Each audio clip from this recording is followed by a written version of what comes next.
The thermostatic expansion valve, TXV or TEV, is a metering device designed to regulate the rate at which liquid refrigerant flows into the evaporator.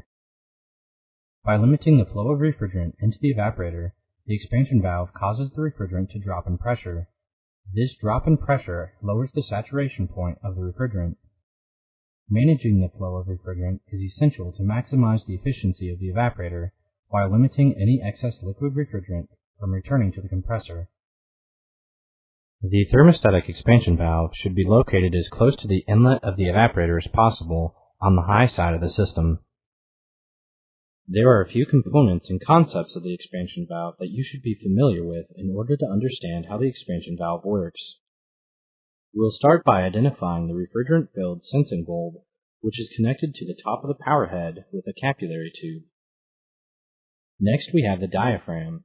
The diaphragm separates the pressure of the sensing bulb in the top of the power head from the pressure of the evaporator on the bottom side of the diaphragm. Finally, there is an adjustable pressure spring on the bottom side of the diaphragm. To increase the pressure of the spring, the stem should be rotated clockwise. To decrease the pressure of the spring, the stem should be rotated counterclockwise. The pressure of the sensing bulb on the top side of the diaphragm tends to push the valve to a more open position, whereas the pressure of the evaporator, or equalizing pressure, and pressure spring tend to push the valve into a more closed position.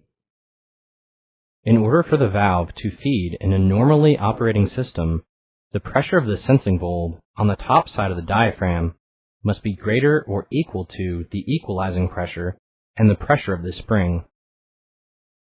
Let's look at how the expansion valve regulates the flow of refrigerant into the evaporator. As we've already seen, the expansion valve is equipped with a sensing bulb filled with refrigerant, which should be located at the outlet of the evaporator. This bulb is connected with a cap tube to the power head of the expansion valve. As the temperature at the outlet of the evaporator rises, so does the pressure of the gas within the bulb and the top side of the diaphragm. Once the pressure in the top of the power head reaches a certain point, the diaphragm is pushed down, which opens the expansion valve wider.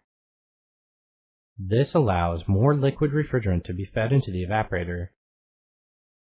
As the temperature at the outlet of the evaporator begins to decrease, so does the pressure within the sensing bulb and the top of the power head.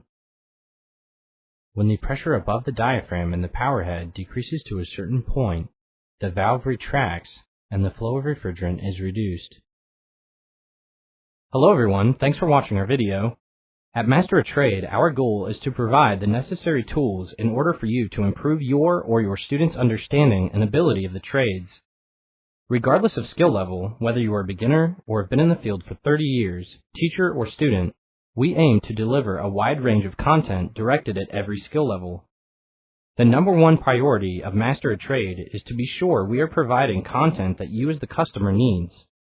This will be accomplished by listening and responding to your feedback through various means, including Facebook, Twitter, and most importantly our newsletter.